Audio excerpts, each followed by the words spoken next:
Immigrants move to the United States to achieve the American dream, right? Well, my dad is one. He moved to the United States when he was 13, and right now is a very successful business owner.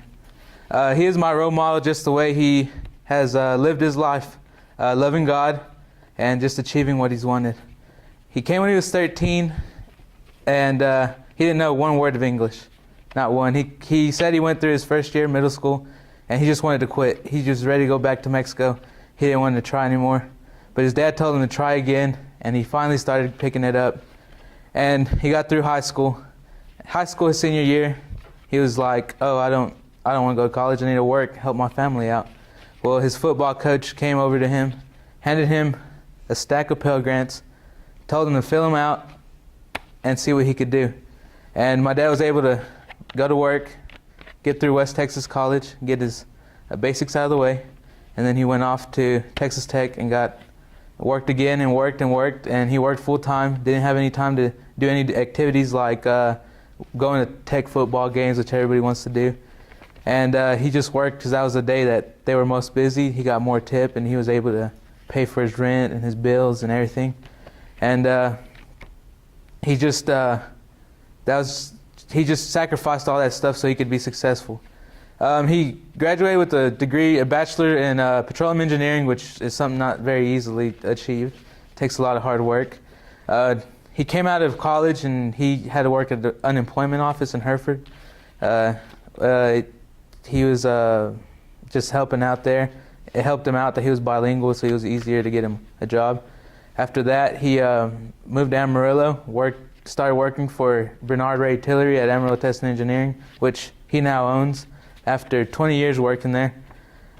It's just throughout his life how he's strived to be better. People kept telling him he couldn't do it, and then finally someone actually told him he could, and he strived for it, and he actually achieved what he wanted.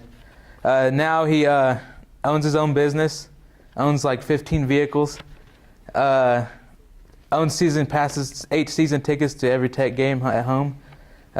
He gets to go take off whenever he wants. He goes to Mexico. We usually go 8 times a year, but now we haven't been going because of the danger. But we take a lot of trips now just because he's successful and how he's just been able to strive to become great in his life. Not many people know, but I don't know if y'all know about the Step Up for Success conferences. Well, my dad is a speaker in the engineering department at those things, and a lot of people find it interesting that how a lot of Hispanics think they can't do it. But it always helps when you have someone there telling you can. It just takes hard work and dedication.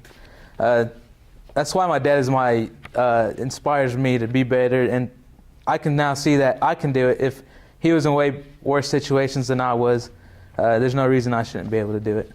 When he was little, he tells us a story when he was little in his little neighborhood in Mexico. He had no money to buy snacks at the store, but there's this one little kid on his block that was rich, the rich kid of the block.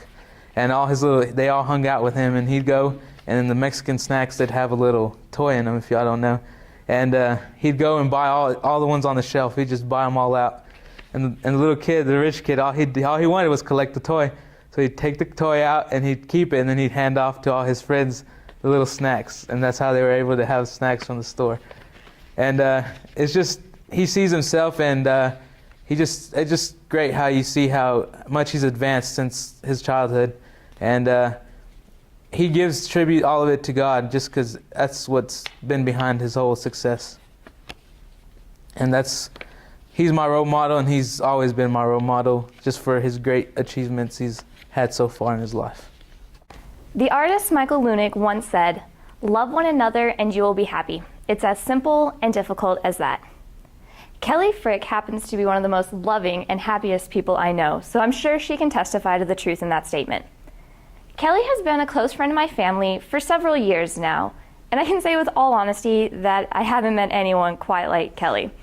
And through my experiences with her, she has taught me the meaning of service and love of others. She is my role model. I say I want to be like Kelly when I grow up, which is funny because even Kelly admits she still has some growing up to do.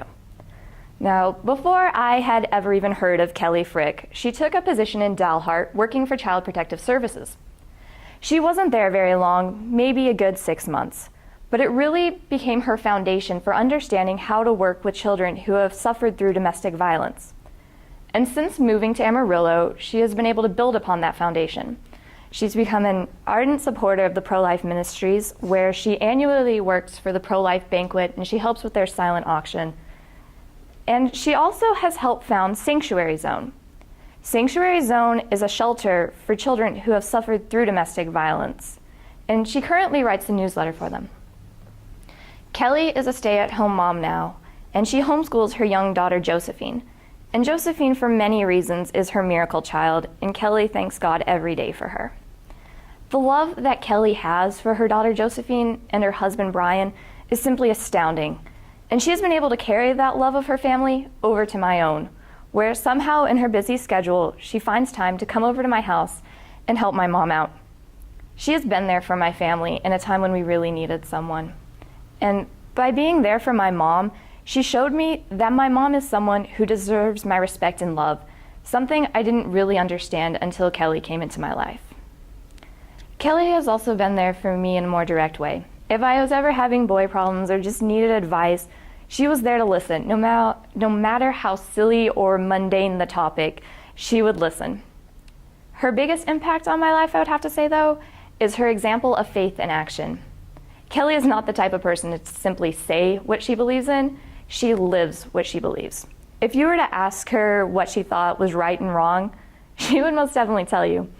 But if you were to spend simply even a day with her, she would show you what she believes is right and wrong. I hope through this speech that I've been able to pay tribute to a woman I truly consider to be remarkable. And I hope that all of you have someone in your life like Kelly who's become your role model and has been there for you. So even though Kelly's husband, Brian, is being relocated to a job in Austin, and they're moving within a couple of weeks, I'm looking forward to staying in contact with her and carrying the lessons that she has taught me throughout the rest of my life.